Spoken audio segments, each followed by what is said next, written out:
I've got a lot to say, can't hold it in this time. Got no filter, I got no filter. No filter, I got no filter. No filter, I got no filter. No filter, I got no filter.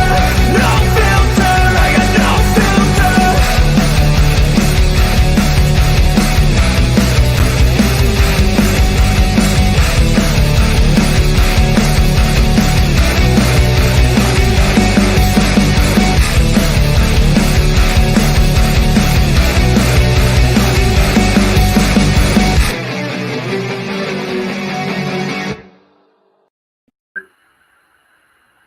Is it over? Is it good? Hey, here we are. Now I see what happened. I don't know why this doesn't work out very well. Maybe I need a new desktop. Who knows? Anyways, welcome to Tuesday Night Hangouts. I'm your part of your host, one of the hosts, whatever you want to call it. Shane with Never Trust a Skinny Chef Shane. We are the dumminess of Tuesday night. Will, how you doing, sir?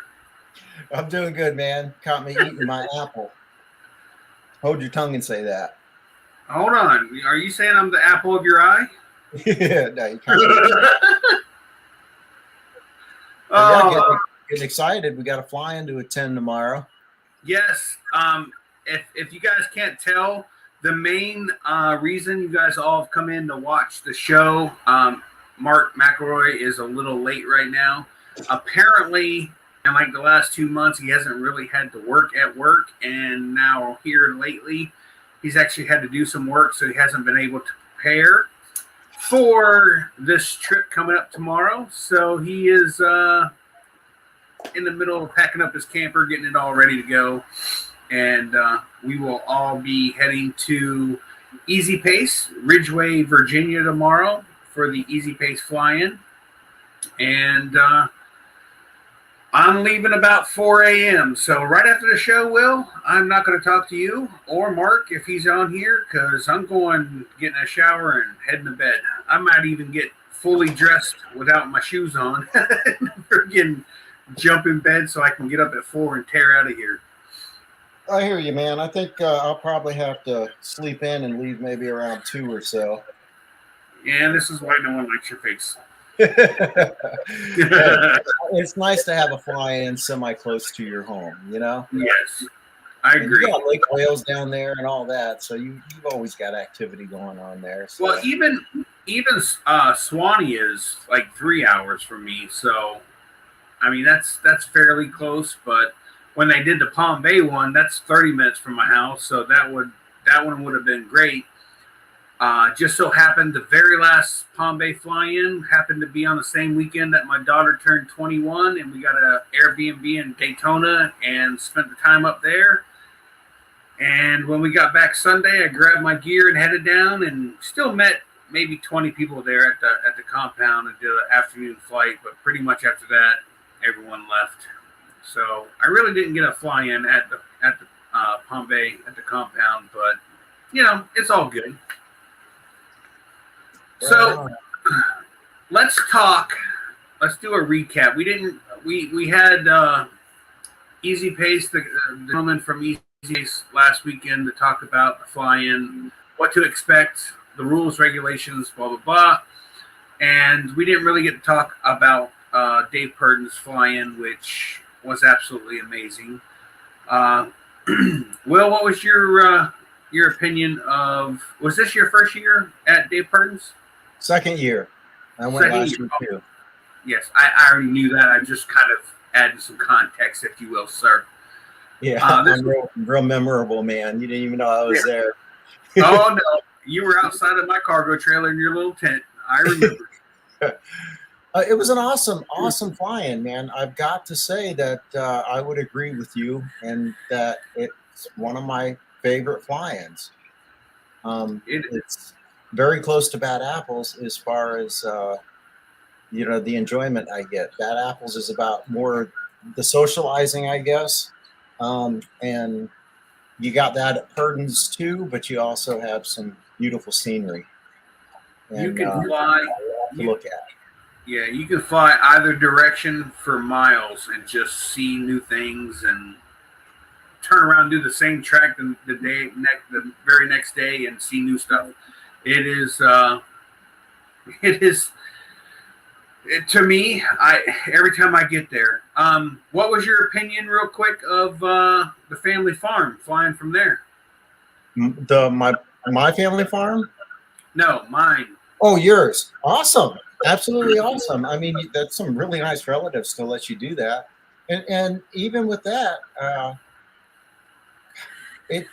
there was stuff to do during the day. You know, you got horses and chickens, and I mean, it's neat to add other extracurricular stuff to the flying stuff. You know, it's kind of cool. As far as the launching and the landing, man, that was a little bit of a challenge to land where you guys landed. But it has that separate field, which is like perfect, you know. Right. Yeah. He just purposely mowed that. It's a hayfield, and he purposely mowed that just in case we needed a little extra LZ. So for those of you guys that use the little grass strip over there, you're welcome. Mark did that for you guys, and yeah, dude. I don't find it too challenging for that front yard, but there is some concerns. I mean, if you get 15 feet off the ground and you have a motor out, you're dodging power lines and or horse fence. And chimneys and roof lines and yeah, I mean, we'll worry about that at the time. As the time gets closer, we'll worry about that then. Yeah, we'll be fine. Yeah, I mean, how do you love that house though? 5,800 square foot house, kitchen upstairs, what do you call it? A half kitchen downstairs. It doesn't have a stove, but it has sink, refrigerator, bar, bathroom, 2 bedrooms downstairs. Yeah. The whole bottom is pretty much the whole length of the entire top of the house, and it's pretty much all we have run of really the whole house. So I have been going there for, golly, I can't even tell you. I've been with Krista for 29 years in October. October 30th will be 29 years we've been together. And I've been going up there probably well over 25 years for hunting and stuff like that.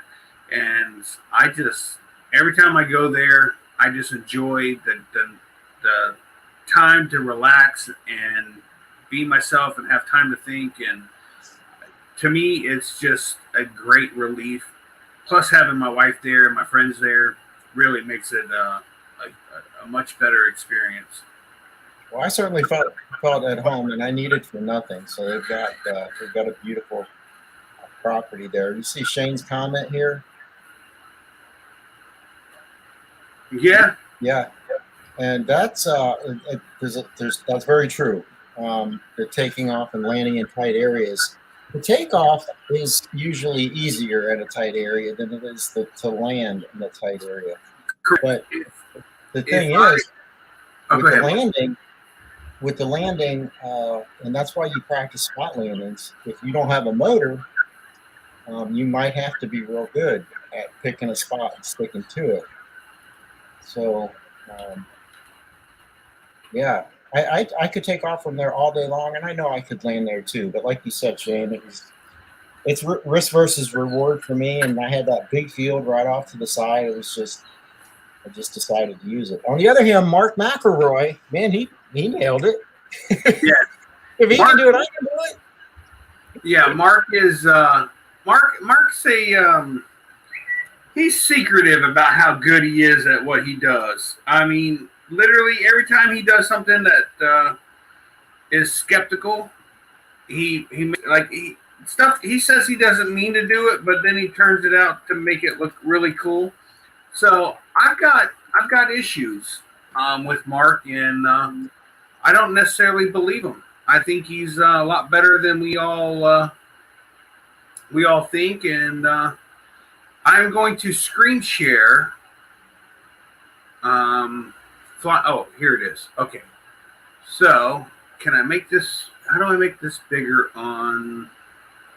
I don't know if this is going to work or not. Hold on. Let me see. Screen share. This is the. Oh, come on. We need to do this one and. Hold on. There we go. All right. Can you see this now? Hold on. Can you see this? It's kind of small. All right. So this is landing over the LZ from the or over the. You just come in, just barely kick the top of the trees. Don't worry about that. Come out of your seat. You kick the top of the chimney, kick some shingles, and then you land right here in the front yard. There's but you see the fence there too, right? Coming up. Yeah, there's a fence, and then there's some power lines up over here too. That just seems like not a problem. It's easy. No one has to worry about it. You got to do what you got to do. Hey, John Wayne, he's in the house. Angela. Hey, oh yeah, go ahead. Can you shout out to everybody real quick? Oh, sure. Let's see. We got Never Trust Skinny Chef Shane, Will Fly. We got Linda Anderson in the house. Shane's Planet Shane, Tommy Sutherland, John Wayne, Linda Anderson, Angela Preslick, Tommy Sutherland. I think I said that twice, didn't I? Anyways, yeah, welcome, guys. I think everyone is flying. It was a flyable night tonight. The last few days have not been flyable here in North Carolina. It's been terrible. Anyone in the chat going to Easy Pace tomorrow or this weekend? Hold on, I gotta get a beer. I mean a beverage. What am I going to do without you? So, John Wayne, man, that should be close to you. You should be going to Easy Pace. That's what I'm saying. Yeah, Jim CR 120. Jim's got that retirement money, so he can go wherever he wants at any time. He's got retirement money. 2.5 drive each way. Shane's Planet Shane hopes to fly tomorrow. 2.5 hour each way, though. It's been windy around here. It's been windy Air Force around here. That's what I was thinking. Hey, Shane's Planet Shane, where you at? Like, area. Not exact address, but Miss Linda Anderson, how you doing? Para-mom, para-cheerleader, para-parent.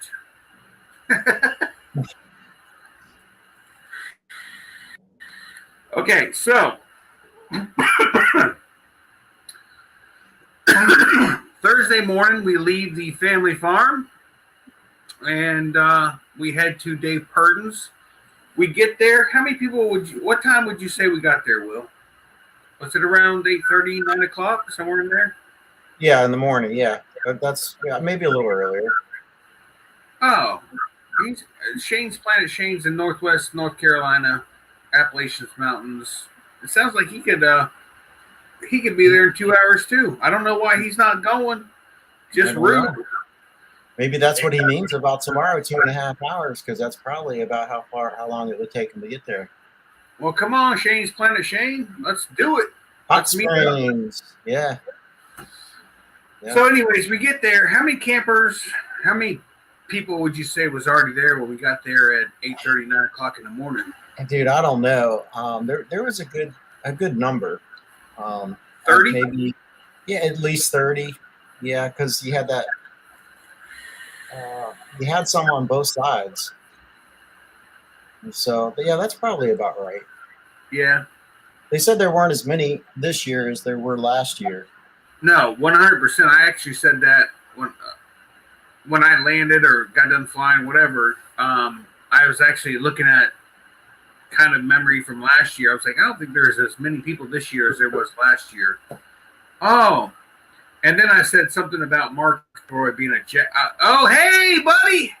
Oh, he's at a gas station. Oh, look, no, he's at an ATM machine. Yeah. Hey, we're about to get credit card information. Can I get the back of the card?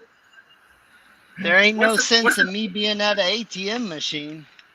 Hey, what's the 3-digit number on the back of that credit card? I need that real quick. Yeah, it's OUA12. Oh, you I'm dying. Mark, what was your favorite part about the family farm in Ohio? Just being able to hang out with all of our friends. It might have been, that landing zone, the excitement of landing over the roof. You feel like Santa Claus, and you saw Krista and Michelle and another girl, and you're like, ho, ho, ho. What? I heard you. It's on camera. That was Will. Oh, Will, you may not want to come back next year. So I'm typing this. Go ahead, Mark. I was just gonna say I'm just trying to fill up with some gas to get to Virginia. Now here, this is weird. Mark is in Georgia, around Atlanta area. I'm in Central Florida. Mark's drive is 7 hours or 7.5 hours. Mine is 9.5. How does that work? Well, I got my dog. My drive, I think, is like 6 hours and 10 minutes if I drove straight through. Yeah, you're a lot further north. Yeah. And I think we're going a little bit to the east. Yeah. I'm going straight up 95 to 26. And then from there, I don't remember. I have to look. You'll probably go through, well, then you'll be going through Hendersonville, Asheville, all that. Probably over to 40. A bunch of bills. Yeah. Yeah. John Wayne is asking about what we're talking about. And John, there's a flying called Easy Pace in Ridgeway, Virginia.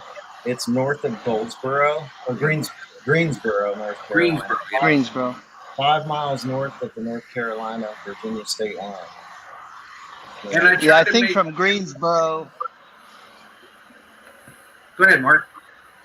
I was just going to say from Greensboro, it's like 45 minutes. Southwest of Greensboro, right?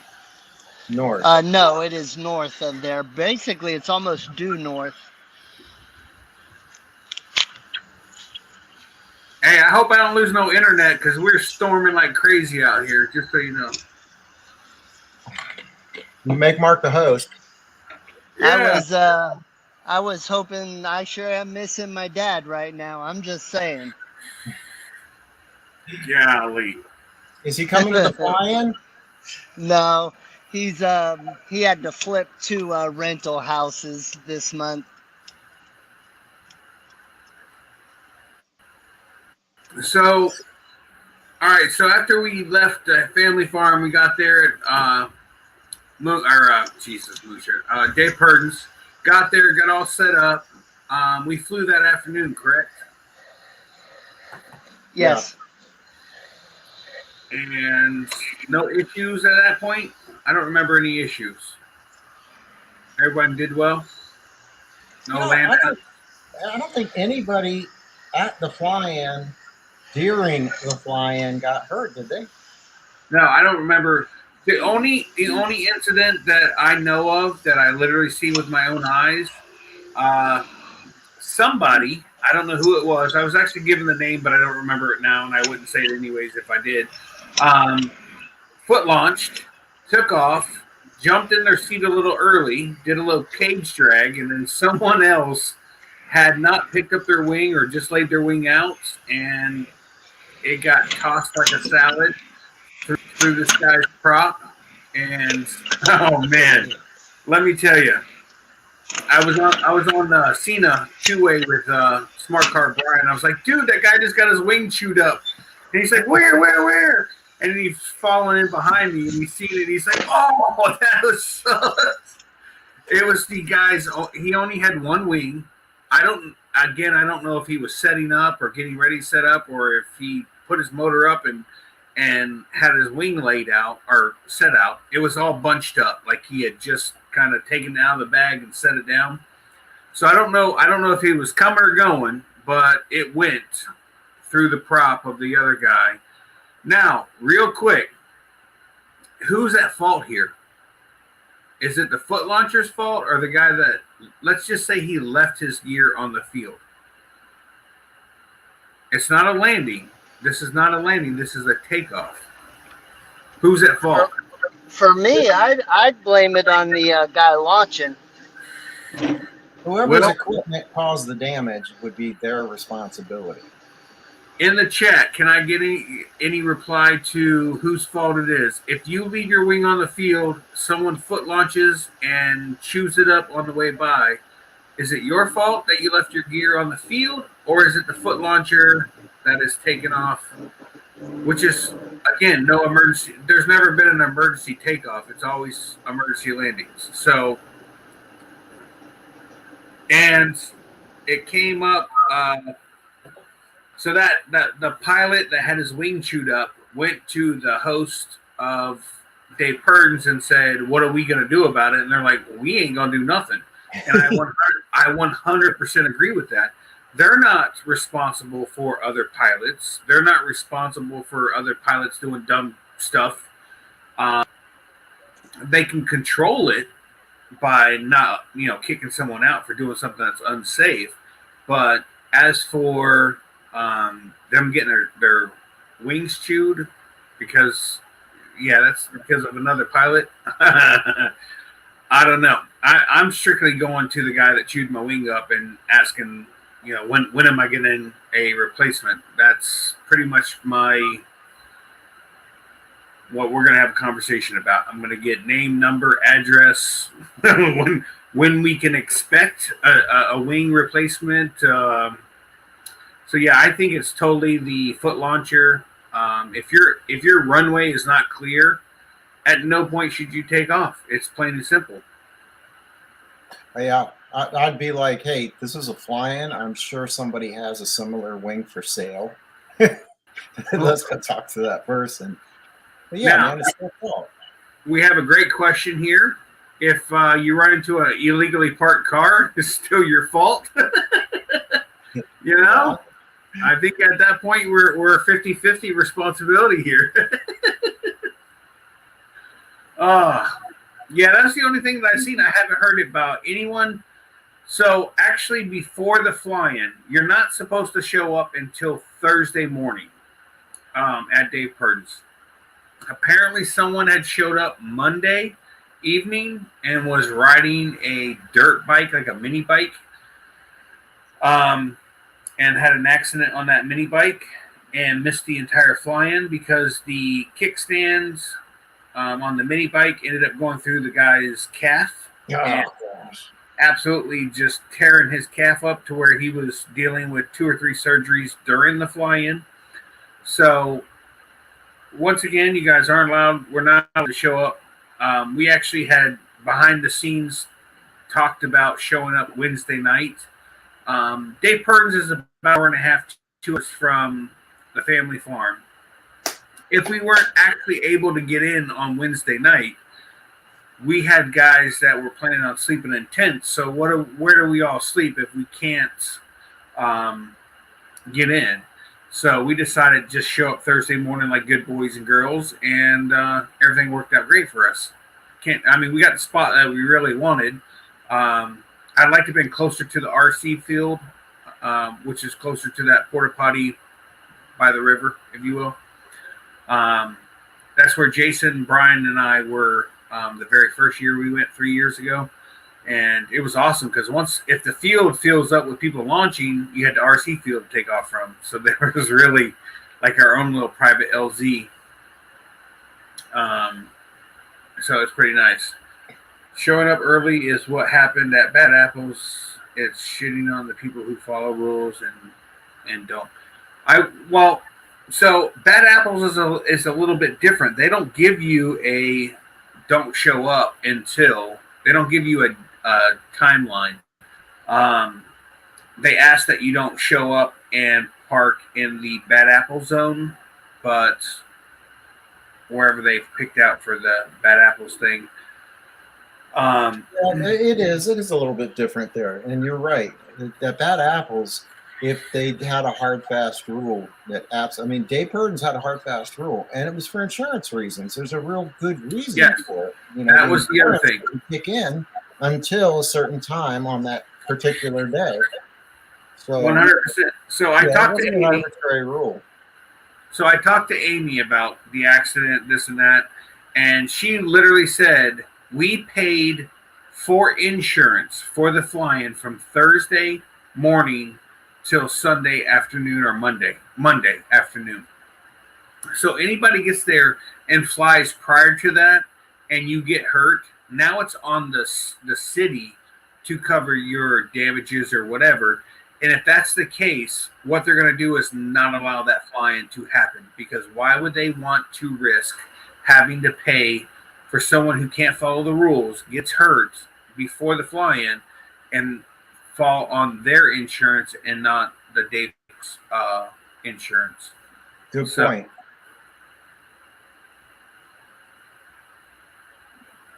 James here says, "What's your thoughts? What's your Oh, I'm thoughts sorry, on Shane.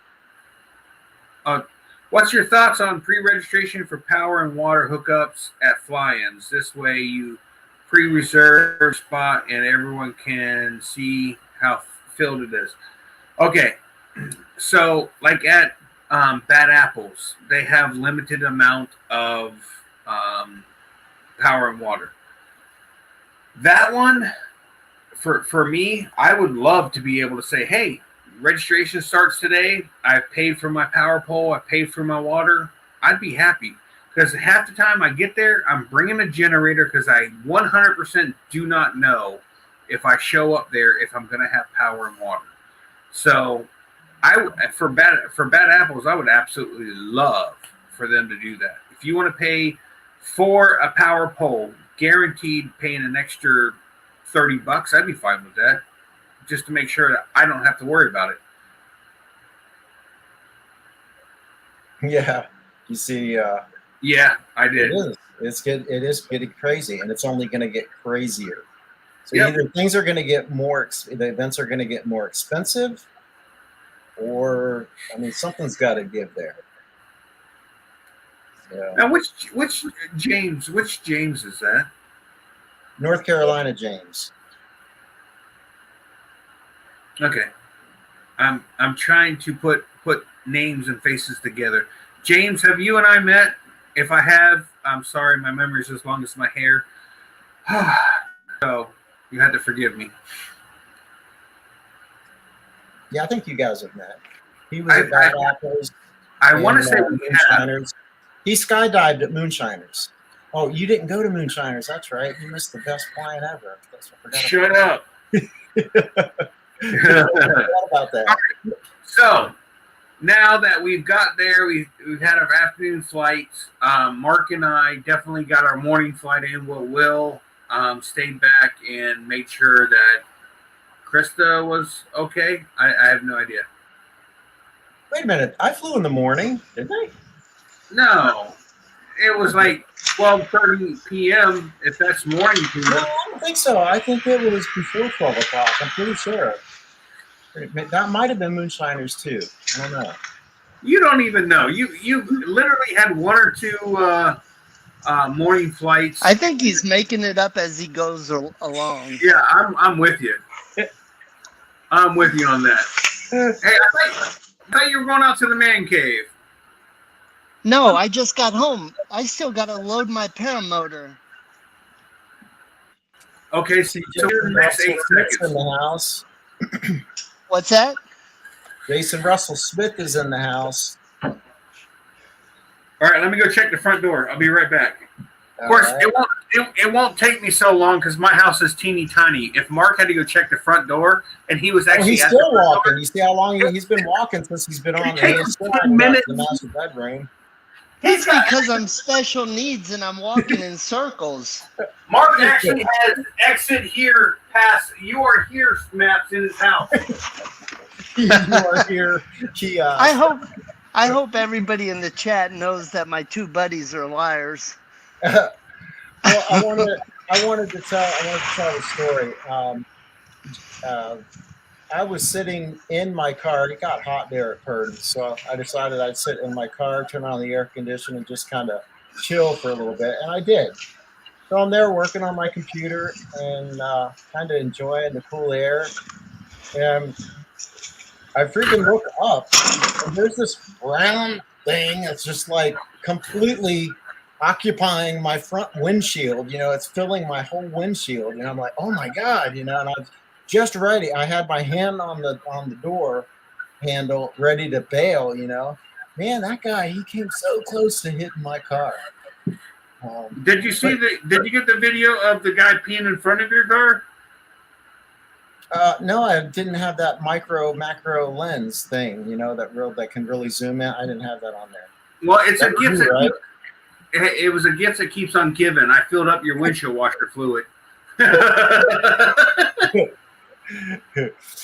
So yeah, but the neat thing is I got that on my since my car was on my, what do you call it? Dash cam. Yeah, my dash cam got it. So I'll put that in my next video. I got a new video coming out tomorrow for whatever it's worth. That's going to include more tips and footage from moonshiners. Okay, and what else? What kind of tips? Well, I can't tell you, man. Ah, okay. Can't tell you. It's a secret. Okay, no, let it go. Let it go. Hey, jeez. Hey, what about? Do I need to bring a table? Are you sunbathing again? No. Do you want a table? Massage plastic table? Oh, a massage table. Yeah. Mark's like, I'm trying to be helpful, and you assholes are seriously jacked. That's exactly what I was thinking. If you bring it and we use it, great. If we don't, well, that's like your toolbox. So it sounds like I'm not bringing it. I have my 6-foot table. I don't know Okay. if I need another one or not. Yeah, then I'm not going to bring it. I mean, if it keeps you from having to do more than 8 minutes of work per day, then don't do it. I sure wish one of you two was here to lift this generator. I'm too small for this crap. Hey, look, buddy. I had to carry mine from out back. It was like 6 steps through the front door or the back door to the front door, and then put it in the bed of my truck all by myself. Don't worry about it. You'll be fine.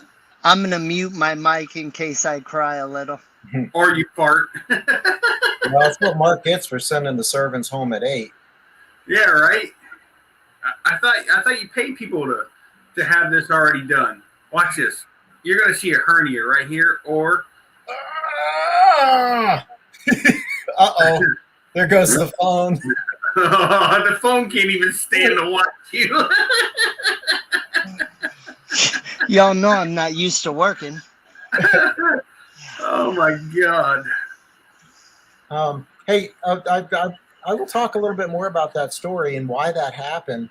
And anyone can picture this. It basically was a crosswind landing. So obviously the field's going to be narrower. Crosswind, usually it's going to be narrower. That's, crosswind to the field. But he tried twice, at least twice. I don't know, maybe 3 times, but at least twice. And the first time this guy tried to launch,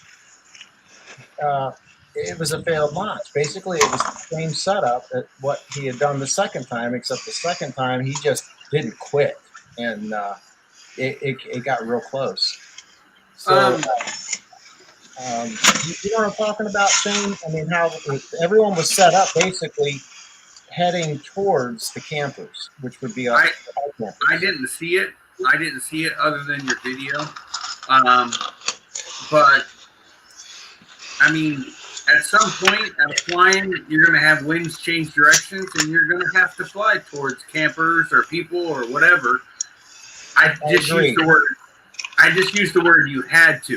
You don't have to, but if you want to fly, that's part of the deal. But if yeah, but this guy was not at, and I'm not going to use any names because although tried to go talk to him, not to judge, just to talk to him. I don't think he was real experienced. So if you're new at launching, or if it's an unfamiliar field and the first one doesn't work out, it may be worthwhile to try something different or wait until the winds shift in a more favorable direction. Because I will, Mark. Hey, Mark, hit mute on your phone, Mark. You're making a lot of damn noise. Sorry about Oh, that. Jesus! yeah, the noise doesn't mean you're participating. Now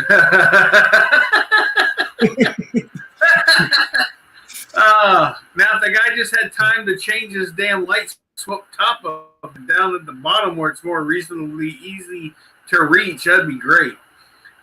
His light switch is all the way at the top of that thing. He has to climb up the bed of the truck at 92 years old to get up there. Hey, you jerk offs know I can still hear you, right? Oh no! Sorry, I didn't know that. So, anyways, let's get back to Dave Purdin's. Seems just absolute. Actually, got to fly with Dave Wolf and Mark McElroy. Well, did we fly together? I wanted to, but you guys kept leaving me. Well, I can't, dude. When I'm horrible at this, and I will freaking tell everybody right now. When it's flying time, and all of a sudden I go, "Hey, it's time to go," I'm out. Like I will go set up and launch, and you'll be like, "Everyone's gone." Okay, I do not have the patience. I actually told Mark to set up before me, and I'm watching Mark, and I'm literally pacing back and forth, and he's setting up, and I'm like, "What the hell is this guy waiting for?" I literally walked a hole into the ground back and forth waiting for Mark. I was so ready to just launch. It was killing me. And I said to myself, I won't do this again. It's not Mark's fault. It's Mark's way, the way he sets up, the way he does things for him, which is perfectly fine. Me, when I'm ready to go, I will set my wing up. I'll hook in. I'm out. It's just the way that I work. I don't have time to. When I'm ready to go, I go. Yeah. Don't take it personally. It has nothing to do with you. It's too late. It done been taken personally a long time ago. Long time ago. Listen, when Hey, it comes Will, go ahead, Mark. on that first flight, I think you were with us when we flew up towards the old golf course, which is now the campground. I think I saw you on that flight. Well, yeah, but seeing me isn't the same as letting me participate in your all's flight. I mean, gosh, it's a whole gaggle of you, and every time I get near you, you guys just go away. You got to get better, friends. I do. The other thing is I'm terrible at knowing whose wing is whose. Everyone looks Me too. the same. I know Shane's pretty much, with the blue and the white, and I look for the logo. The logo, yeah. Everyone else has got a freaking M on their wing, or is a multicolored, BGD, or so. Hey, I've flown with Mark several times, and I still wonder if that's Mark until he gets close enough to me. I'm like, yeah, that's him. Like I'm so bad with wings. Now, okay, first of all, you're expecting me to remember someone's name with their face, then what they fly. Like, I can't do it. Brian Waller is here. Yeah, he's leaving now because. Oh man, Brian! Hey man, what's up? Hey, don't forget Dave Wolf is here too. Don't forget what Dave Wolf. Can't forget about him. See, that's a good point, because Dave and I were getting set up. He was gonna do a wingtip touch with me, and he did. And I think I was hanging out with this guy who I thought was Dave for the longest freaking time. It turns out it wasn't even Dave. We ended up hooking up in the air finally, but yeah, wings are just hard for me to remember. I need a cheat sheet or something with me. Yeah. You need some of those goggles, where you can look at something and it gives you the printout, kind of, who's who and what's what. Yeah, right. Yeah, Dave Wolf and Mark and I flew. I believe it was Saturday morning, and we had a pretty epic flight. It was the flight after, or the morning after my splashdown landing. Can't call it a crash because I landed on my feet. But I landed in water, Just remember, you look cool until you don't. Um, so I was looking real cool, and then I didn't. And then I was just a guy standing in a creek, fully dressed with a wing in the water and a paramotor on my back. I looked really cool until I didn't. But yeah, I literally the next morning, I was so anxious to get up to go finish the rest of my wing, and I never refueled my paramotor. So we were flying along, and it dawned on me, man, how long did you fly the night before? Because you never put gas in it this morning. And I actually asked Mark, I was like, hey, Mark, how much fuel do I have? He sent me a picture he flew in behind me and sent me a picture of my fuel tank. I didn't see any fuel in it. We were like 30 minutes out. And I'm like, yep, I'm turning back. I'm gone. So, and I did have a mirror in my pouch, but the mirror broke off and I don't know where the mirror is. So I had no way of truly seeing how much fuel I had without asking for assistance. And I just texted Dave Wolf and I said, hey, dude, I'm heading back. I didn't refuel. And he's like, I'm good. We can head back. And I'm like, all right. So three of us headed back, and all three had a good flight. It was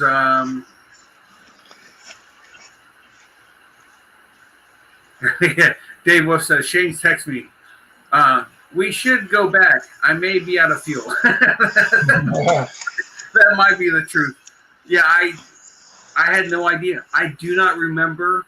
Actually, when I landed, I had right at a liter left, which was about another 20 minutes of flight.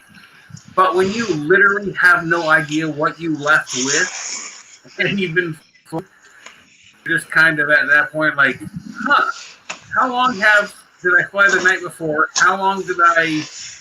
Because not only did we fly until I hit the water, then I launched again, and then stayed circling for I don't know how long while Mark and Smart Car Brian got off the riverbank in their paramotors.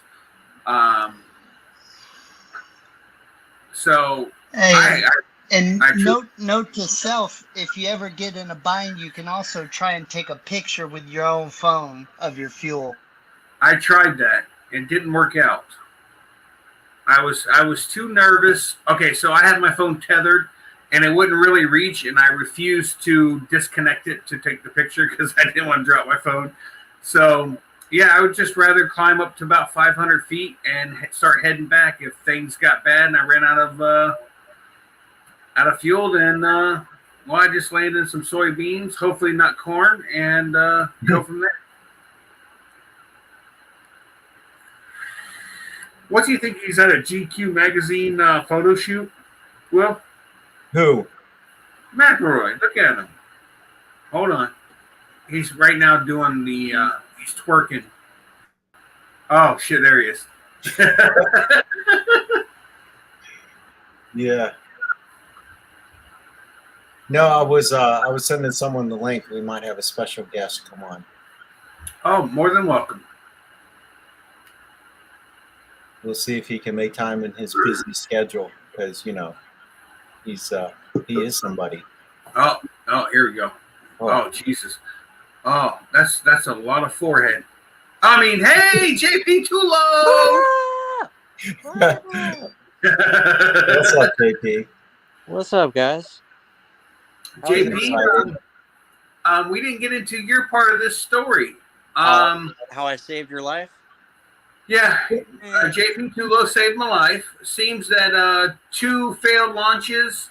Was it 2 or 1? One failed launch. One failed launch. Each. And then the second launch off of the riverbank on with a wet glider is more than my legs could truly handle. So when I got back and landed, I knew that I should have tried to fly a little longer and dry the wing out, but I could not. So I said, no one will ever fly my wing unless they're a professional. And then what do you know? JP Tulo, he's like, I'm pilot, I fly, and I let JP, you know what the reference is off of, right, Will? Oh, boy. Independence Day. That was one wet, heavy freaking wing. So he did a good job getting that airborne.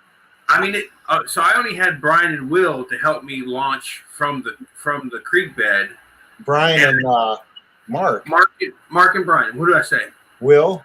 Oh, Mark and Brian helped me hold. They held the back of the wing up, and then as soon as I took off, they like threw the wing up, and that literally helped me out greatly. JP, what was your impressions of a wet Link 2? I don't know how you did that. I don't know how you did that with just two people in on rough terrain. I don't know how that. I mean that was a heavy wing. Heavy wing. It wasn't just two people. It was Mark and Brian. Well, that's two very special people. Let me tell you that. But that was special. Hey, when he says special, he means quotations around special. You know what I meant. No, listen. I don't know how it happened, but I am very thankful and grateful that you were able to help me out. I literally did not have the legs under me. They were throbbing when I landed. And so once I took off, I flew. Mark, how long would you say it took you and Brian to launch after I took off? Maybe 15 minutes for the both of you? Yeah, 10 to 15. Okay, so JP, we're talking 10, 15 minutes. I flew around in a circle waiting for them to take off to make sure they got off the ground. And then we flew back, which was another 10, 15-minute flight. So that glider was 30 minutes drier than when you took off with it on grass.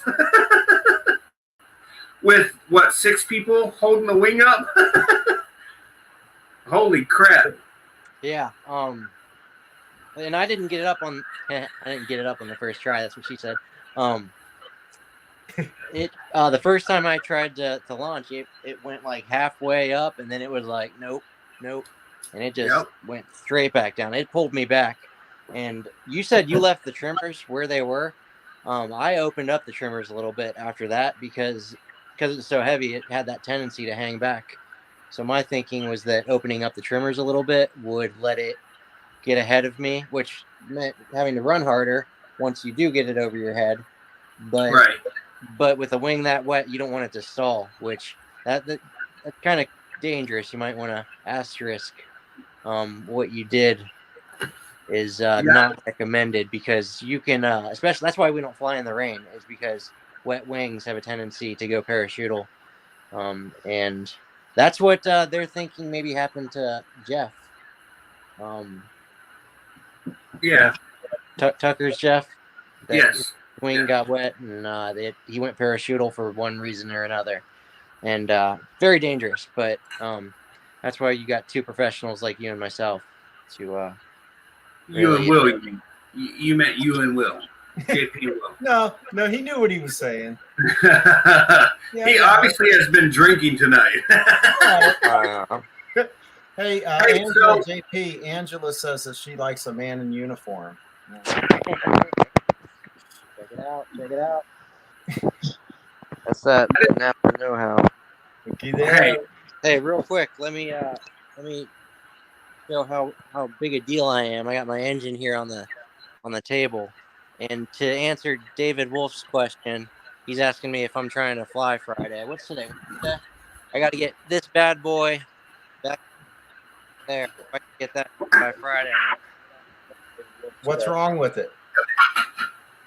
I felt it. You're cutting out, JP.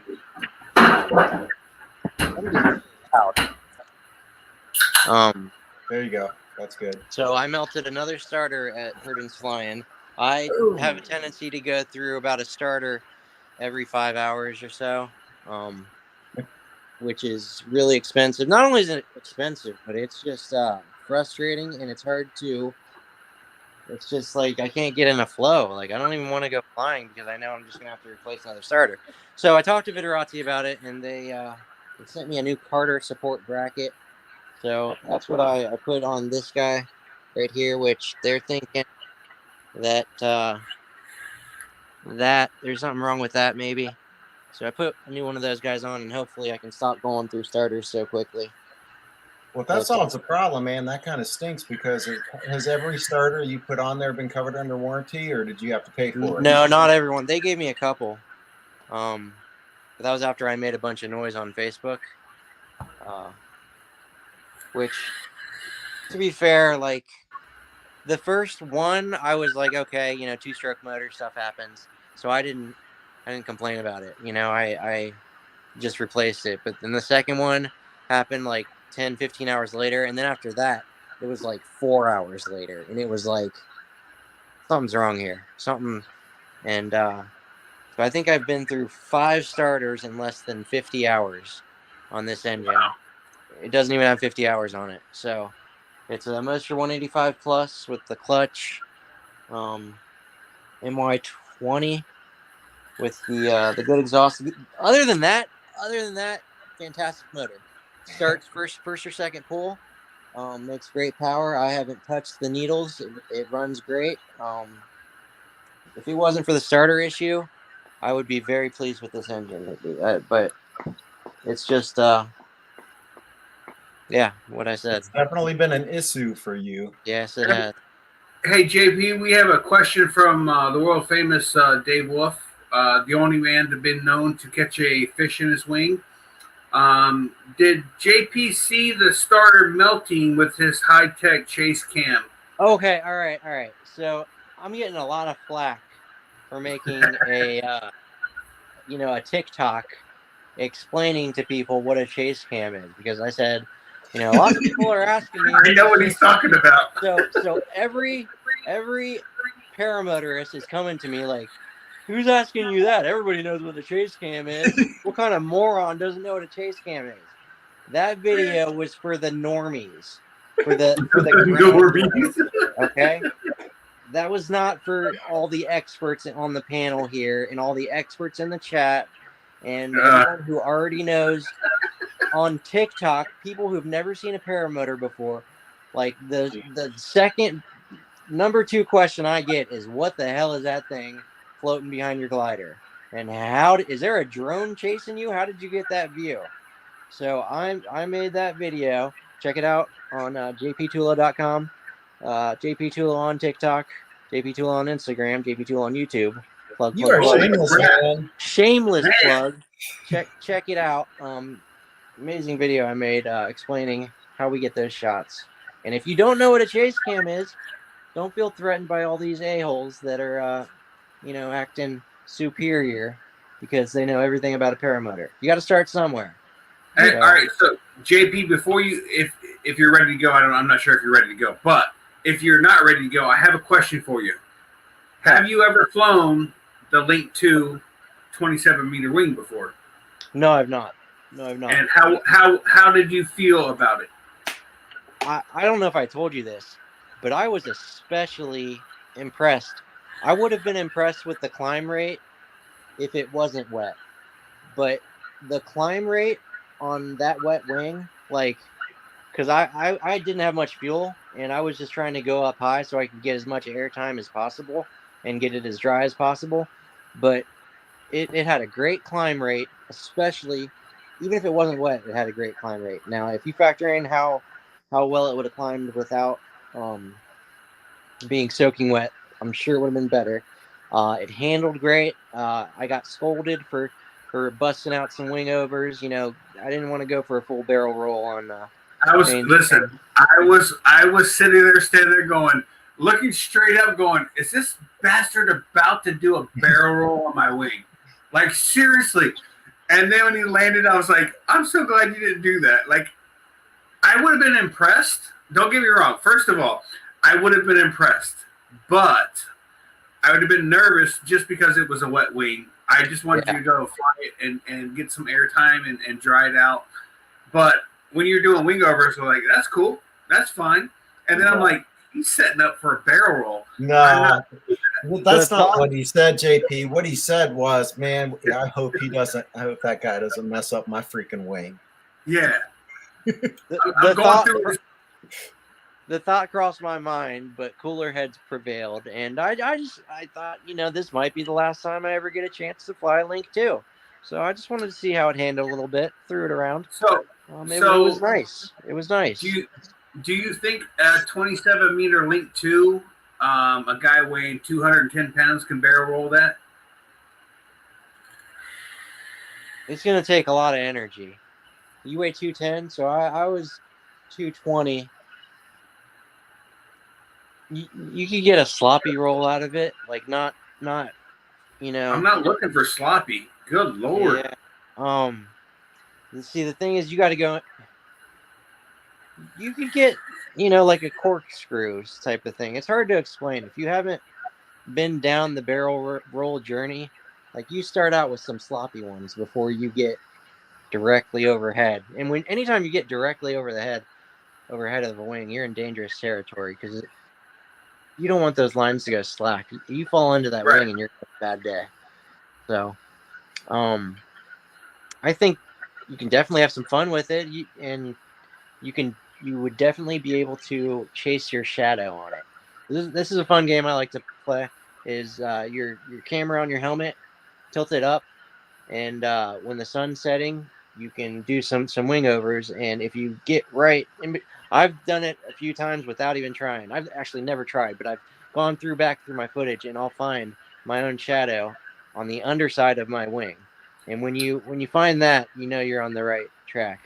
I've got that all day long. I can get the entire wing below the horizon. You're on the right track. So it's all about becoming more efficient with your energy. And if you're 210 is kind of light on a 27 meter. So yes, that's the hard part. If it was like a 23, or something like that, it would be easier. Right. The nice thing about it being so big, once again, is we go back to the climb rate. And anytime you're trying stuff like that, you're going to want to get as high as possible. You don't want to start playing like that below 1,000, below 2,000 feet. You want to be at 3,000 feet at least when you're playing. So until you get really comfortable. You're 2,000 below my comfort level of trying really stupid. Wing overs. So when I pull big wing overs, I stop at 1,000 feet. That's my level. If I hit 1,000 feet, I'm done. I will do wing overs, but they're not nearly what I can do below 1,000. And same thing with spiral downs. A lot of people hate spiral downs. I love them. I will do, like, my phone will show that I do, between 1 and 2 to sometimes 3 Gs. And I know you can pull more, but that's where I'm comfortable. So I pretty much just stay right there. But yeah, I mean, I want to do a spiral down and just come out of it and yank a barrel roll, but I'm so scared. Yeah, it's very unnerving, and that's where you want to do it. Is you want to do a spiral down, and then you want to pull out of it really hard, which typically you don't want to do because you're going to porpoise. You're going to porpoise, right? And the idea is to yank so much opposite that you're not going to porpoise. You're going to go into an opposite turn, and it gets dangerous. But I would recommend hooking up with an SIV course if you're gonna, or at least some experience buddy. You can do a little bit at a time in it, as long as you're not getting light on your lines. Just go bigger. Yeah. Just keep going bigger and bigger. No, I haven't got. I've gotten loose on my lines a couple times, just being out of sync.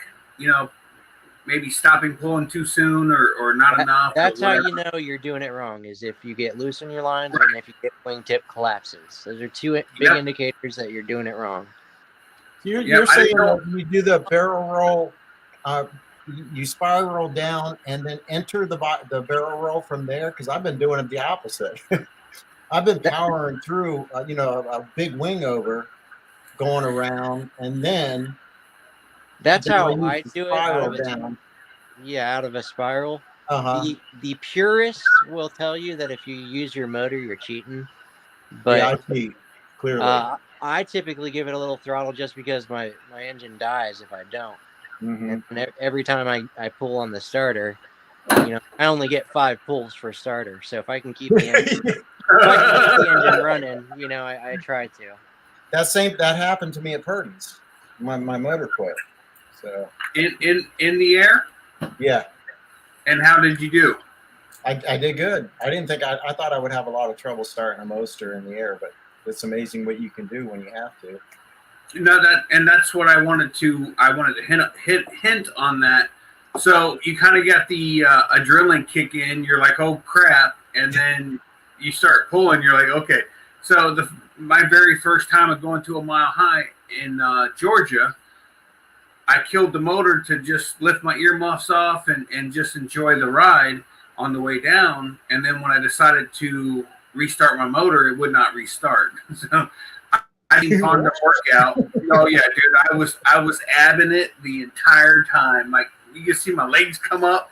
And I think the worst part of the whole thing is you throw yourself forward as you're pulling the cord. So you feel like you're going to throw yourself out of the seat. You know what I mean? Like you're sitting back, you're fine. But when you pull it, then you go forward, and it feels like you're going to throw yourself out of your seat, which you're not because you're strapped in. But that doesn't change the fear factor in your head of throwing yourself out. So here's something you might try is instead of going forward, go up, which is the natural route for the starter. Pull up like that. Yeah, and that way you're putting less friction on the pulley, and you're getting more energy actually into the. It feels weird at first, but once you get used to it, it feels completely natural. Just go up instead of forward, because when you go forward, you're really putting a lot of pressure on that pulley, and you're putting that's energy that's not being transferred into rotating the motor. So you know how much energy is into panic mode for a guy who cannot spot land? He lands in the area code. Listen, I need the motor to start now. Hey, Will, did you get to your speed bar? Did you actually do a speed bar during flight? I did, yeah. And then Dave was asking me about if it was awkward stowing my speed bar. And honestly, the only awkward thing was the hooking it up the first couple of times, with the sister clips. Other than that, pulling the speed bar out, stowing it, remembering to stow it is that's different. Okay, so the thing, but no, it didn't feel awkward in any way. So for no reason at all, I know you guys were setting your speed bar up. If I would have went and got my speed bar and my motor, Dave would have hooked me up too. I didn't feel like it. It wasn't even an option. So I didn't bother doing it. But Dave did say he would help me out with that, and I greatly appreciate it. I just literally, when you guys were putting it together, I was just like, I'm out. Like I just didn't want any part of it. I don't know why. It had nothing to do with anyone other than myself. Well, I'm glad. I'm appreciative that he hooked mine up, because it's one thing I can check off my list. I don't know why in the world I didn't do it earlier. So it's fun. Thanks for the help, Dave. It's super fun. I actually read my manual today on speed bar, and I mean, there's absolutely no reason in the world why I'm not using my speed bar. Truly. All right, what JP? Just like that awesome video I made about the chase cam, the one for newer pilots, you got to be careful about adding. You want to make it as simple as possible, and adding more equipment when you're still not completely comfortable with flying, it's unnecessary. But once you get to a point where, you want to spice things up a little bit, you don't want to force it. That's all. So when you're adding extra pieces of equipment, you're adding stress to what may already be a stressful situation for people. So don't be pressured into it, because another thing you got to be mindful of is if you have that speed bar hooked up and you fly a wing that doesn't have a speed system, or you forget to hook it up, those sister clips can get sucked into your prop, and there's $400 down the drain if it does. So you've got to be very careful with that extra equipment hooked up to your system. Yeah. 100%. Hey, listen, we're past 9 o'clock. I've got to get a shower, shave my head, and get ready to go to Easy Pace tomorrow at 4 a.m. I'm heading that way. JP, where can we find you on social media, sir? JP Tulo on all the things, on TikTok, Instagram, YouTube. I think I still have a jptulo.com, which will it just routes you to all those different places. So throw me some likes and some stubs. Can we find you at JP Tulo Feet Finder? Feet Finder, Insta or just call 1-800 JP Tulo and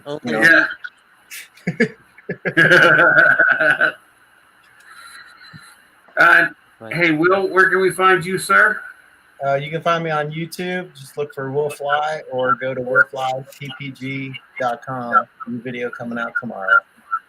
All right. And you can find Mark McElroy at paralifeppg.com. You can go to his website, get all kind of stuff from his website, except for shirts. Those are pretty much, if they're gone, once they're sold, they're gone. There will be no more, just so you know. And me at whatever my YouTube channel name is, Never Trust Skinny Chef Shane, or at TikTok at ppgshane.com. With that, you guys have a great night. I'm going to do an intro or outro because I never remember to do those, and I just remembered. Will, you should be proud of me. Anyways, all right, guys, have a great night. Good night, guys.